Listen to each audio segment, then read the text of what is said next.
प्रदेश Bharat scout और guide संयुक्त मोर्चा की आज ही प्रधानाचार्य परिषद में संरक्षक श्रीनिवास शुक्ल की अध्यक्षता में centennial inter college Golaganj Lucknow में विभिन्न शिक्षक संगठनों, माध्यमिक शिक्षक संघ, माध्यमिक शिक्षक संघ पांडेय गुट, राजकीय शिक्षक संघ उत्तर प्रदेश, प्राथमिक शिक्षक संघ, जूनियर हाई स्कूल शिक्षक संघ, प्रधानाचार्य परिषद के पदाधिकारियों की बैठक संपन्न हुई। बैठक में निर्णय लिया गया कि उत्तर प्रदेश भारत स्काउट और गाइड संयुक्त मोर्चा की ओर से उत्तर प्रदेश स्काउट और गाइड संस्था बचाओ अभियान चलाकर उत्तर प्रदेश भारत स्काउट और गाइड की मुख्य संरक्षक महामहिम राज्यपाल एवं उप मुख्य संरक्षक मुख्यमंत्री भारत सरकार स्काउट गाइड और राष्ट्रीय मुख्यालय नई दिल्ली के अध्यक्ष अनिल जैन सांसद के साथ ही लखनऊ के सांसद राजनाथ सिंह, गृह मंत्री भारत सरकार कौशल किशोर, राज्य मंत्री भारत सरकार सहित उत्तर प्रदेश के संसदगण, मंत्रीगण, सदस्य विधानसभा एवं सदस्य विधानसभा परिषद को ज्ञापन प्रेषित कर स्काउट गाइड संस्था बचाओ संबंधी ज्ञापन की मांगों पर आवश्यक कार्रवाई की मांग की जाएगी। लखनऊ से संवाददाता रोशनी सोनकर की रिपोर्ट। टोटल अब 2,500 रुपए हो गए। अब गरीब बच्चों से कैसे वसूला जाता पैसा, जो ट्रेनिंग का हर चीज का जो ये होता था राज्यपाल पुरस्कार, इसके शायद 500 रुपए कितना थी, अब 1600 रुपए कर दी। तो इतनी अधिक धनराशि बढ़ा दी गई है।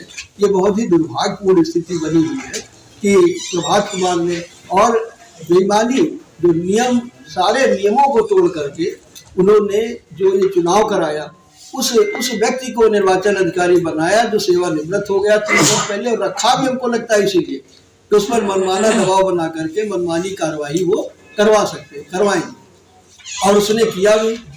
हम लोग थे, डायरेक्टर साहब इतने सज्जन व्यक्ति हैं, हम लोग तो पहले ध्यान ही नहीं दे रहे थे, लेकिन जब मालूम हुआ कि डायरेक्टर साहब सहमत हो गए चुनाव लड़ने के लिए तो बहुत अच्छा लगा। चलिए, इसके विरोध में हम जानते थे नियमावली इसलिए ऐसी बना ली है कि कोई दूसरा मुखिया बन ही नहीं सकता। ये तो इत्तेफाक की डायरेक्टर साहब 4 वर्ष का इनका आजीवन सदस्यता का अनुभव था। अगर ना होता तो बनता ही नहीं, जैसे शुक्ला जी ने पहले ही बताया था कि कोई प्रमुख सचिव, अपर मुख्य सचिव जो पद दिए हुए उन्हें कोई रहा ही नहीं होगा ही। तो वो और जो नामांकन वैध हुआ, भाई वहां पर बैठे थे, वो नामांकन दे नहीं रहे थे वो निर्वाचन अधिकारी, किया तो एसीएम आए, वहाँ की एसीपी थी, दबाव बना करके नियम फेयर कराया गया। जब सामने आ गए त्रिपाठी जी भी थे, तो जब नामांकन दे करके वो हो गया, प्रभात कुमार उसी समय आ गए, लेकिन नामांकन वो जो वैधता प्रमाण पत्र था उन्होंने जारी कर दिया था। और जारी करने के बाद जब आए हैं तो आते आते तुरंत उस पर नाराज होने लगे निर्वाचन अधिकारी पर। तो हम लोगों को था लगता है कहीं कुछ गड़बड़ी होने की स्थिति है, लेकिन अब नामांकन वैधता का प्रमाण पत्र मिल गया, अब क्या हो सकता था, हम भी वहां से चले आए, निकल आए।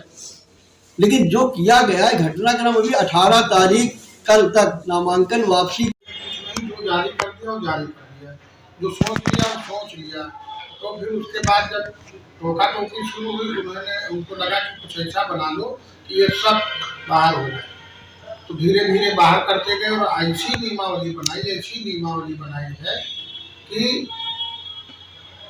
ये जो बाई चांस चूक गए, आपको बताएं, उनको यही नहीं पता था कि वर्तमान डायरेक्टर जो है उनका 4 साल का अनुभव। उन्हें मालूम था कि 3 साल ये एक पद पर रह चुके हैं, इसलिए ये भी अनुभव से बाहर है।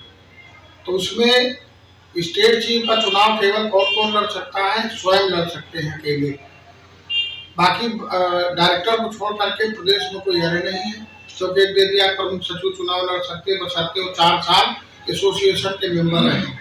तो कोई भी IAS वो सोचे कि हम जब प्रमुख सचिव होंगे, स्काउट का चुनाव लड़ेंगे, तो 4 साल पहले मेंबर बने। तो इसी परिधि में कोई भी प्रमुख सचिव है नहीं।